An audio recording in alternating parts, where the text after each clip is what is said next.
निवडणूक आयोगाविरोधात काँग्रेसकडनं आंदोलन केलं जात आहे। मुंबईमध्ये राज्यसभेच्या उमेदवार मीनाक्षी नटराजन यांचा उमेदवारी अर्ज फेटाळण्यात आलेला होता आणि याच विरोधामध्ये आता टिळक भवन इथे अर्ज फेटाळल्याच्या विरोधात काँग्रेसनं आक्रमक भूमिका घेत आंदोलन पुकारलेलं आहे। आयोग ही भाजपची शाखा म्हणत टिळक भवन बाहेर काँग्रेस प्रदेशाध्यक्ष हर्षवर्धन सकपाळ यांच्या नेतृत्वात हे आंदोलन करण्यात येत आहे। अपडेट जाणून घेत वेदांत देव आपल्या सोबत आहे। वेदांत, काय म्हणणं आहे काँग्रेसचं? ज्या प्रकारे आपण बघितलं मीनाक्षी नटराजन यांचा अर्ज हा फेटाळला गेला आणि त्यानंतर काँग्रेसनं आरोप केला या सगळ्यामध्ये राजकारण झालं आणि यामध्ये निवडणूक आयोग हा सगळ्या याला जबाबदार आहे। निवडणूक आयोग सोबतच भाजप सरकार विरोधात हे आंदोलन करताना आपल्याला पाहायला मिळत आहेत आणि आंदोलन केलं जाणार यासाठी आधीच आपण बघितलं इथे बॅरिकेडिंग केलेलं पाहायला मिळालं आणि त्यामुळे संपला दोन्ही गेट आहेत त्याला बॅरिकेडिंग केलेलं आपल्याला पाहायला आणि आपण बघितलं तर हे आंदोलन थांबवावं यासाठी प्रयत्न केला आणि बॅरिकेडिंग आपण इथे बघतोय की बॅरिकेडिंग बाजूला करण्याचा प्रयत्न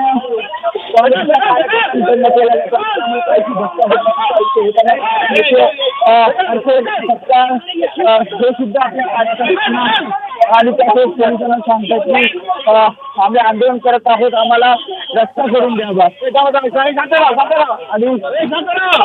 काहीचा गोंधळ आपल्याला पाहायला मिळत आहे। त्यांचं म्हणणं आहे की टिळक भवन बाहेर हे आंदोलन होतं, मात्र गेटच्या समोरच बॅरिकेडिंग इथे केलं आणि त्यामुळे आंदोलन सुद्धा करू दिलं जात नाही आणि त्यामुळे आपल्या कार्यकर्त्यांना हर्षवर्धन सकपाळ हे समजून सांगतात, त्याशिवाय पोलीस सांगतात की आंदोलन आतमध्ये करावं आणि त्यामुळे घोषणाबाजी सुद्धा होताना आपल्याला पाहायला मिळते।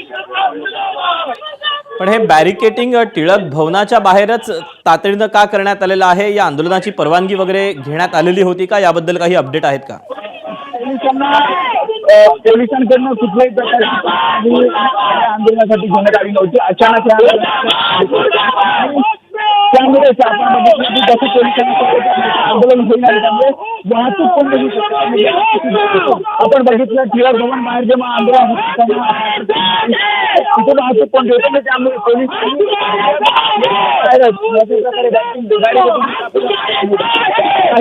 पदाधिकारी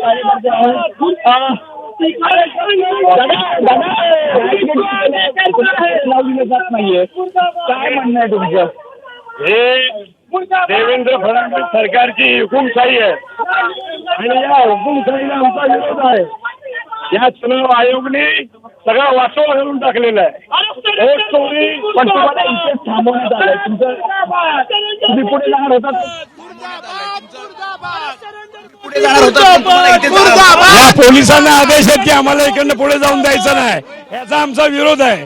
आंदोलन हा लोकशाही पद्धतीने होत आहे आणि आंदोलन आम्ही करणार। निवडणूक आयोगाच्या विरोधात, सरकारच्या विरोधात तुम्ही आंदोलन करता, अरे आमची मागणी आहे की जी मध्य प्रदेशला जे झालेलं आहे मीनाक्षी नटराजन यांचं, यांनी जे रद्द केलेलं आहे ते त्यांनी आदेश तो मागे घ्यावा।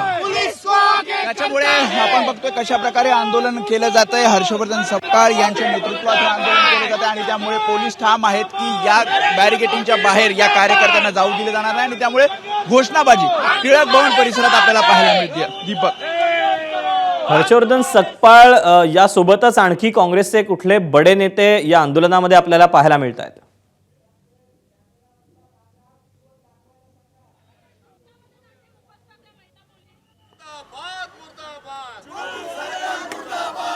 तेव्हा मुंबईमध्ये निवडणूक आयोगाच्या विरोधात काँग्रेसकडून आंदोलन करण्यात येते।